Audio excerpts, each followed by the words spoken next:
빵, 그쵸? 우리 지난 주일까지 5주일에 걸쳐서 요한복음 6장을 통해서 빵을 많게 하시는 기적과 성체성사의 신비에 대해서 말씀하시는 그걸 들었습니다. 또 어떤 기적이 있었어요? 네, 병자들을 고치신 이야기, 뭐 여러 종류의 병자들을 고치신 치유 기적들이 있었고요. 또 어떤 게 있었대요? 죽은 사람을 살리신, 특별히 라자로 이야기이죠. 또 그다음에 나인에서 만난 과부의 아들, 네, 죽은 사람도 살리셨대요. 또 어떤 기적이 있어요? 조련보다 빨리 걸어가셨대요. 물 위를.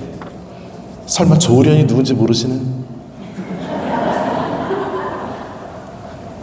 네, 그분보다 빨리 걸어가셨대요. 자, 기적의 종류 이렇게 치유에 대한 기적이 있는가 하면 빵을 증식시키는 놀라운 기적이 있는가 하면 성체성사의 기적이죠. 그런가 하면 자연물에 대해서 당신이 무한한 권능을 가지고 있음을 드러내시는 기적도 있어요. 수많은 종류의 기적들을 통해서 하느님 나라는 어떤 나라인가에 대해서 알려주십니다. 어떤 나라냐면 하느님께서 우리를 이끌어 가시는 조화로운 세상, 사랑이 정말 사랑답게 가치를 얻어낼 수 있는 그러한 사랑이라는 것을, 나라라는 것을 알려주셔요. 우리가 일상생활에서 구경하기 힘든 나라입니다. 베드로 사도는 이런 이야기를 아주 많이 들었고 직접 체험했던 사람이에요. 그러니까 굉장히 복된 사람인 거죠.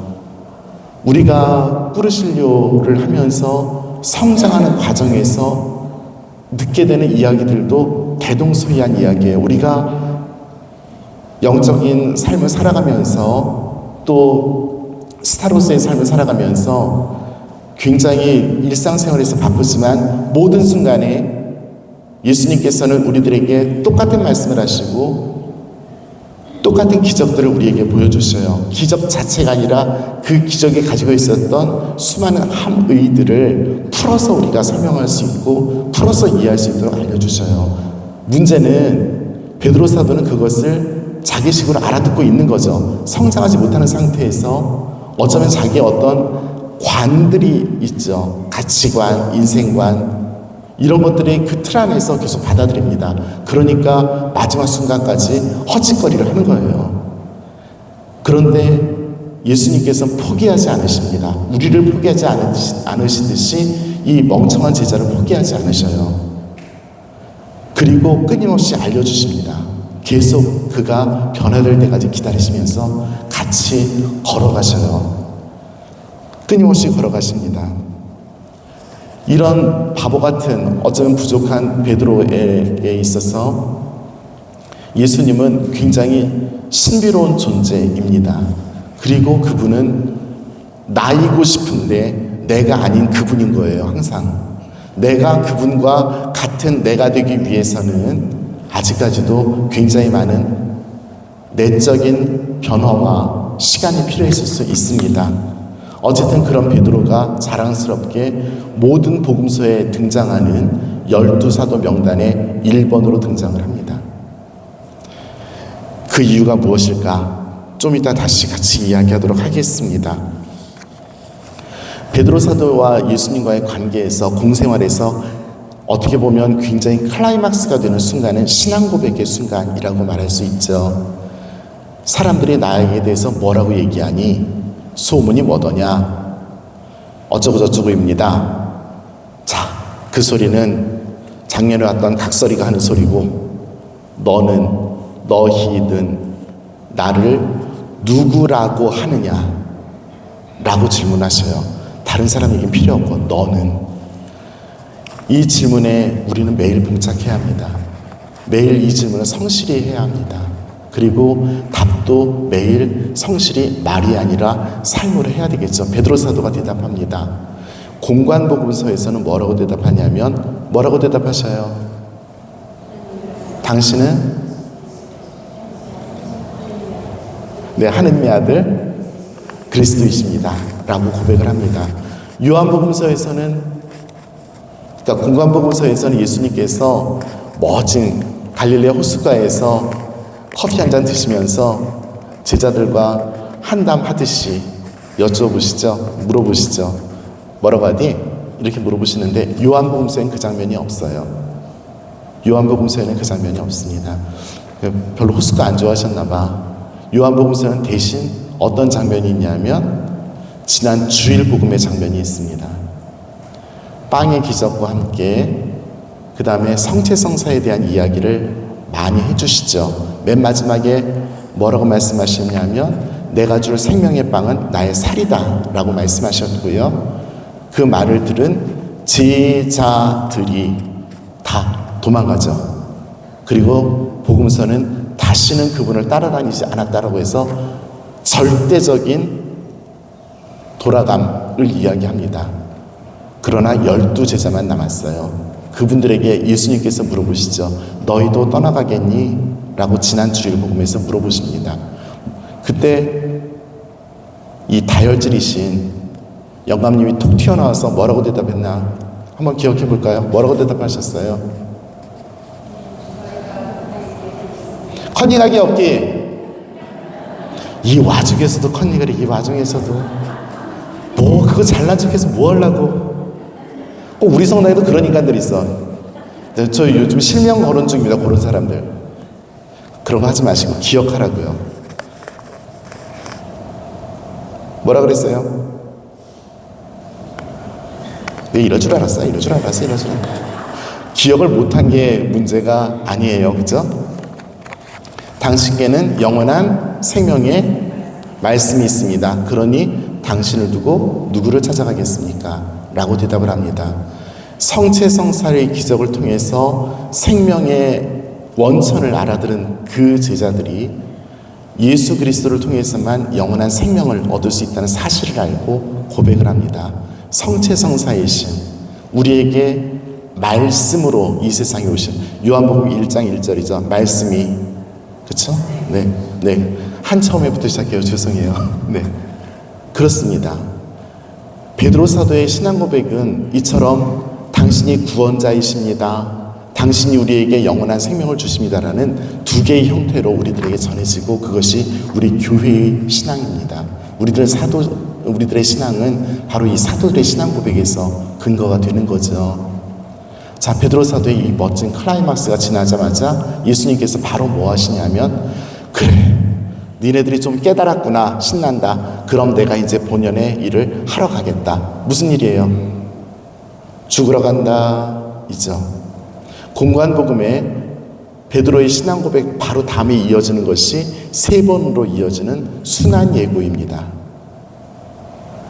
집에 가서 찾아보셔요. 베드로의 신앙 고백이 공관복음서에서는 전반부와 후반부를 딱 나눈 중간이에요. 그 신앙 고백 다음에 예수님께서 이제 내가 죽을 수 있겠구나. 제자들이 뭔가 깨달았구나. 이제 나의 본연의 일은 파스카 신비 안에서 모든 사람을 구하는 일을 하러 가야 되겠다라고 결심하시게 된 가장 결정적인 것이 베드로의 신앙 고백입니다. 이렇게 위대한 분이었어요. 위대한 분이시고요, 지금도. 하지만 그 다음에 일어난 일은 놀랍죠. 베드로의 신앙 고백을 들으시고 예수님께서 마태복음서에서 신나가지고 너는 베드로다. 이 반석 위에 내가 나의 교회를 세울 거다. 그 교회에 죽음의 세력도 넘어서지 못할 것이다. 라고까지 말씀을 하시고 하늘나라의 열쇠를 주겠다도 말씀을 하셔요. 이렇게 훈훈하고 아름다운 장면이 끝나고 나자마자 바로 이어서 나올 것이 첫 번째 순환 예고예요. 베드로 사도가 예수님께서 죽으러 간다는 말씀 들으시고 어떻게 반응하셔요? 절대 그런 일이 일어나서는 안 됩니다. 라고 이야기를 합니다. 그러니까 예수님께서 뭐라고 베드로를 지칭하시냐면 뭐라고 지칭하셔요? 사탄아. 아주 극과 극을 달리는 그런 순간들을 겪습니다. 단 0.5초 사이에. 성장이라는 것이 그런 건가 봐요. 그것도 다 예수님의 성장 과정에 포함되어 있어요. 우리 눈에는 극과 극이지만 예수님에게는 어차피 손바닥 안에 있는 그 평면의 삶에서 이렇게 저렇게 움직이는 것 뿐이었던 것 같습니다. 베드로 사도는 이처럼 예수님과 굉장히 많은 것들을 나누어요. 알건 모르건 아무 상관없이 많은 것을 나눕니다. 그리고 이제 예수님과 함께 예수님의 죽음의 길에 여러 형태로 동참하게 됩니다. 특별히 우리가 잘 알고 있는 거룩한 변모에서 또 그분은 머물려고 하죠. 더 안 나가고 여기에 초막셋을 지어서 그냥 머뭅시다. 더 걸어가지 맙시다. 뭐 산티아고 가봤자 별거 없는데 이 동네 까미노 해보신 분 아시겠지만 동네 좋은 데 많아요. 농가들 굉장히 아름다운 데 많습니다. 그냥 머물러 앉아있고 싶은 아름다운 곳 많아요. 예수님께서 그냥 가시죠. 근데 계속 가십니다. 따라갑니다. 따라가면서 칼을 더 준비할까요? 불안한 거예요. 걱정하지 마세요. 우리가 당신을 보호해드리겠습니다. 만용도 부립니다. 등등 그 모든 것을 하고 나서 예수님과 함께 마지막 식사를 하고 그리고 행복하게 산에 올라가서 산에 올라갈 때 어떻게 올라가요? 마지막 최후의 만찬 끝나고 나서 성시와 영가를 부르면서 시편을 노래하면서 하나님 찬미하면서 산에 올라갔답니다. 파스카 전날이니까. 그리고 예수님께서 피땀 흘리면서 기도하실 때 숙취를 해소하지 못해서 푹 주무시고 계십니다. 여명 808이 없었던 거죠. 그때는. 예수님께서 말씀하십니다. 1시간도 못 깨있니?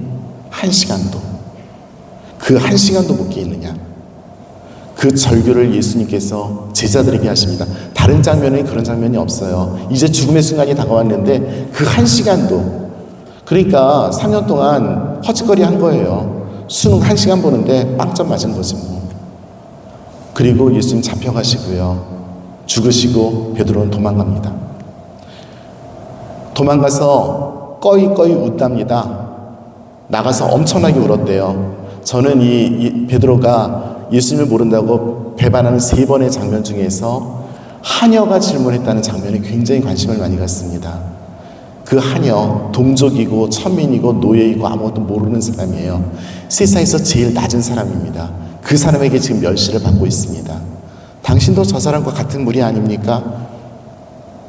아무것도 아닌, 표현이 이상하지만 아무것도 아닌, 영향력이 전혀 없는 그 사람에게까지 속을 다해서 얘기합니다. 나는 저 사람을 모릅니다. 나는 저 사람을 모릅니다. 나는 저 사람을 모릅니다. 라고 대답을 합니다. 그리고 나가서 나는 저 사람을 모릅니다 라고 얘기했던 그 모든 것을 다 뱉어내는 피토하는 눈물을 흘립니다. 끊임없이 웁니다. 그때 아마 굉장히 많은 성장을 했을 거예요. 결정적인 회개의 순간 중에 하나가 아닐까 생각을 합니다. 우리에게도 그런 순간들이 있을 거예요. 그리고 정말 있기 바랍니다. 당신이 누구신지 이제서 깨달았습니다. 하지만 내가 볼 땐 너무 늦은 것 같습니다. 하는 순간들이요. 하지만 그 순간이 시작이었던 거죠. 베드로에게는. 예수님께서 시신이 없어졌대요. 그것도 여자들이 알려줘. 확실히 자매님들이 센 것 같습니다. 말씀에 관해서는. 무덤에 쫓아간 여인네들이 예수님의 시신이 없다고 알려줍니다. 부활의 첫 증인은 베드로 사도가 아니에요. 여인들입니다. 그 여인들이 알려준 것을 듣고 베드로 사도와 요한복음에 따르면 요한이 죽으라고 뛰어갑니다. 젊은 요한이 뜀뛰기를 더 잘해서 먼저 도착을 하지만 들어가지는 않습니다. 교회 안에서는 어떤 수익권의 문제 때문에 그렇습니다. 어쨌든 들어가지는 않습니다. 베드로가 들어가서 보았습니다. 시신이 없어진 건 알았지만 다른 여인들은 정말 예수님이 안 계시고 부활의 증거들인 빈 무덤 안에 잘 개켜진 옷들을 확인합니다. 훔쳐갔다면 개켜져 있지 않았겠죠. 그리고 그 다음에 복음서들은 똑같이 이야기합니다. 그리고 믿었다 입니다. 믿었다. 그리고 믿었답니다. 이제 어떤 의미에서 베드로의 영적인 그 깨달음이 하나의 형태로 완성되기 시작한 순간들입니다. 그리고 예수님을, 부활하신 예수님 만났고요. 그리고 요한복음 21장에서 우리가 만나는 아주 아름다운 이야기가 있죠. 베드로야, 너는 나를 사랑하느냐? 라고 하는 그 이야기입니다. 제가 뭐 성경학자는 아니지만 옛날에 우리 선생님들이 하셨던 말씀을 그냥 그 부분에서 전해드립니다. 베드로야, 너는 나를 사랑하느냐? 이 사랑이란 단어요. 3번 질문하시죠? 그리스 말로 사랑이라는 단어를 표현할 때 동사가 그냥 명사로 얘기할게요. 아가페라는 사랑이 있고요. 필로스라는 사랑이 있고 에로스라는 사랑이 있습니다. 단계별로 좀 다르죠. 에로스라는 사랑, 우리 영화 에로틱한 영화들 많이 보시죠. 그거입니다. 필로스라는 사랑은 그냥 우리 부모님들께서 우리를 사랑하시는 정도의 사랑. 아가페라는 사랑은 목숨을 바치는 거예요. 완전히. 부모님들께서 목숨을 안 바치시는 것 같아요? 는 아닙니다. 어쨌든 예수님께서 베드로에게 베드로야 너는 나를 아가페 하느냐라고 질문하셔요. 베드로가 대답한 건 필로스라고 대답합니다. 조금요. 예수님께서 두 번째 물어보셔요. 너 나를 아가페 하느냐? 베드로가 대답합니다. 필로스 합니다. 우직해요. 끈기가 있으십니다. 예수님께서 원하시는 대답은 그거 아니죠.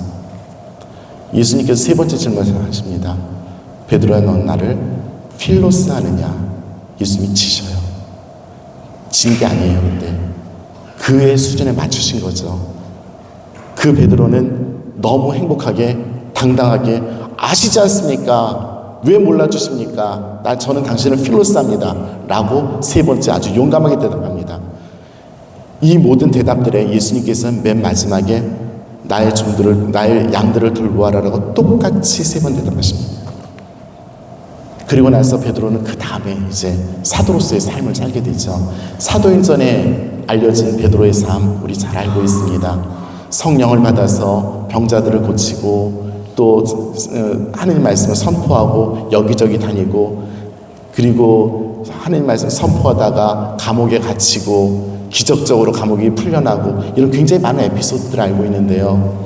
두 가지 에피소드를 말씀드리겠습니다. 하나는 뭐냐면 사도행전 13장일 거예요. 12장이에요. 자, 다 아시는 얘기예요. 요바라는 곳에 가서 항구 도시예요. 아마 이스라엘 성지순례 하시면 텔아비브 공항 가기 전에 마지막으로 들리는 항구 도시 조그만 데가 있는데 거기가 요바입니다. 거기에서 고르넬리오라는 사람의 집에 들어가서 기억나시죠? 바구니에 들어있는 부정한 짐승을 두고 하늘에서 이렇게 내려왔는데 하늘에서 잡아먹어라 하니까 베드로가 이야기하죠. 저는 율법을 지키는 사람이기 때문에 부정한 음식을 먹지 않습니다 라고 하는 이야기 기억나세요? 맨 마지막에 하늘에서 들린 목소리가 뭐냐면 하느님께서 만드신 것을 부정하다고 하지 마라 라고 이야기를 하죠. 네. 같은 이야기입니다. 갈라티아서에 바오로 사도께서 베드로 사도를 야단친 이야기를 우리들에게 전해주셔요. 갈라티아 지방에서가 아니라 까먹었다. 에베소였던 것 같은데 거기에 갔는데 베드로 사도와 바오로 사도가 같이 간 거예요. 근데 거기 유태인들 공동체가 있는데 바오로 사도는 그냥 맛있게 막 드시는데 거기에 그 유태인들 공동체, 이방인 공동체 베드로 사도가 이방인들의 음식을 안 먹죠. 부정한 음식이라고. 그러니까 바오로 사도가 막 야단칩니다. 이율배반적이라고. 유태인들 앞에 가서는 그렇게 이야기하지만 이 이방인들 앞에서는 다르게 한다고. 그리고 내가 볼 때와 내가 안 볼 때가 다르다고. 베드로 사도는 뼛속까지 유태인이었어요. 그래서 벗어나지 못한 한계가 있습니다. 율법의 한계라는 거예요. 바오로 사도는 그렇지 않았던 거죠. 하느님의 크심, 무한하심, 우리가 조금 기술적으로 표현하면 하느님의 보편적 사랑, 베드로에게는 굉장히 힘이 들었던 이야기입니다. 끝까지 그랬던 것 같아요. 하지만 그분은 우직하게 자기가 아는 한, 자기가 할 수 있는 한 예수님을 따르는데 한 번도 흐트러짐 없이 그 마음을 죽을 때까지 지켜나갑니다. 요바에서의 에피소드와 다른 이방인 지역에서 만났던 바오로와의 두 에피소드가 베드로가 죽을 때까지 가지고 있었던, 우리도 죽을 때까지 가지고 있을 그 한계들에 대해서 이야기를 합니다. 그리고 그것을 넘어설 수도 있지만 경우에 따라서는 넘어서지 않을 수도 있어요. 그렇게 살았던 베드로가 남긴 편지입니다. 베드로 사도의 이름으로 돌려진 편지가 두 개가 있습니다. 그 두 개의 편지가 물론 베드로 사도가 썼는지 안 썼는지 그런 건 성경학자들이 알아서 할 문제이고요. 제가 두 군데만 읽어드리도록 하겠습니다. 베드로께서 쓰신 첫 번째 편지 2장 4절 말씀입니다. 주님께로 나아가십시오. 그분은 살아있는 돌입니다. 베드로의 체험은 예수님은 변하지 않는 분이었어요. 그런데 그 변하지 않는다는 것은 늘 똑같이 대해주셔서 변하지 않으시는 게 아니었습니다. 모든 순간에 다 다르시지만 변하지 않는 그분이었던 거죠. 드러난 모든 순간에 말씀과 행동과 표현 방식은 다를 수 있지만 그분은 변하지 않는 분이었습니다. 그래서 그분은 사람들에게 버림을 받았지만 하느님께는 값진 돌이십니다 라고 이야기하십니다. 변하지 않는 그분에 대해서 그분은 그렇게 이해하고 죽을 때까지 살았습니다. 네, 한 군데만 더 읽겠습니다. 어디 갔니? 1장 13절입니다. 예수 그리스도께서 나타나실 때까지 받은 은총에 여러분의 모든 희망을 거십시오입니다. 예수님께서 주신 것들이 있죠. 우리들이 하느님을 믿고 따라갈 때, 우리들의 삶을 살아갈 때 베드로 사도는 굉장히 부족한 사람이었다고 계속 말씀을 드렸습니다. 그리고 그분이 가지고 있었던 인식 틀이나 삶의 틀이 항상 완벽한 것은 아니에요. 그리고 보편적이지도 않습니다. 굉장히 주관적이에요. 그럼에도 불구하고 그분이 하느님의 가장 위대한 사도였습니다. 그것은 무엇이냐면 자기가 가지고 있었던 모든 것에 대해서 분명히 알았고 한계도 알았고 그리고 그 모든 것을 통해서 하느님과 늘 접촉하려고 시도를 했고요. 그 와중에서 벌어나는 인간적인 어떤 결과들과 성과들 그리고 공과 어떤 덕이나 흠들은 하느님의 손바닥 안에 있는 그 아무것도 아닌 것들이었던 거죠. 자, 이제 마지막으로 제가 드리고 싶은 이야기 딱 한마디만 드리겠습니다. 혹시 퍽골나래 운동 해보신 분 계세요? 퍽골나래? 네. 그 퍽골나래 성가 중에 그 봉헌성가로 많이 부르는 것이 있습니다. 뭐 당신 앞에 가져온 이 점을 보소서 하는 건데요. 거기 보면 그 2절에 창조주인 당신께 무엇을 바치리 우리들의 미약함 받아주소서 이렇게 되어 있습니다.